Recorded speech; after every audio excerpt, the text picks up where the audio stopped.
नमस्कार, आप सबका स्वागत है आपके अपने न्यूज़ चैनल फटाफट समाचार पर। आज की चर्चा का विषय है तालिबान के विस्तार के कारण भारत पर असर। काफ़ी दिनों से हो रही विश्व में बड़ी घटनाओं में से एक बड़ी खबर जो अफगानिस्तान से आ रही है वह है तालिबान का विस्तार।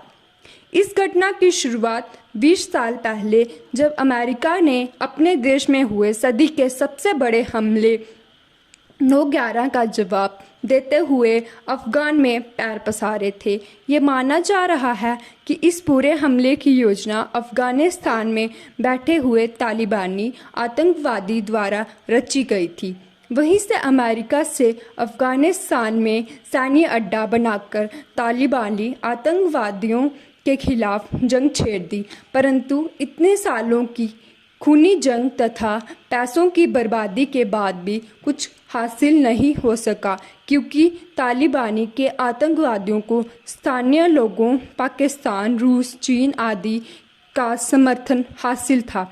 अब वर्ष 2021 में जब अमेरिका को समझ आया तो उसने अचानक ही अपने सैनिकों को वापस बुला लिया, परंतु उनके वापस जाते ही तालिबानियों ने अचानक से ही देश के आधे से ज़्यादा हिस्से पर कब्जा कर दिया तथा बहुत ही शक्तिशाली बन गए। परंतु अब सवाल ये है कि भारत से तालिबानियों का क्या लेना देना है। भारत अफ़गानिस्तान का पड़ोसी मुल्क है, वह इनकी सीमा भी मिलती जुलती है। इसका भारत में जो भी आतंकी हमले होते हैं उसका सीधा सीधा संबंध माना जाता है। अगर तालिबानी पूरे अफ़गानिस्तान पर कब्जा कर लेते हैं तो भारत के लिए ये बहुत बड़ा खतरा साबित हो सकता है।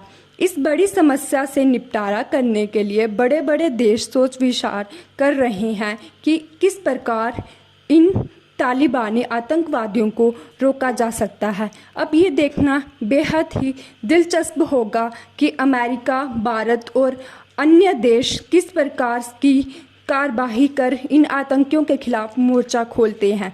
अब हम यही उम्मीद कर सकते हैं कि तालिबान के आतंकवादियों को रोका जाए और विश्व को अमेरिका के 9/11 जैसे बड़े हमलों से बचाया जा सके और आने वाले समय में इस तरह की कोई और साजिश का शिकार मासूम लोगों को ना होना पड़े। देश विदेश की बेहद सारी खबरों को जानने के लिए जुड़े रहिए फटाफट समाचार।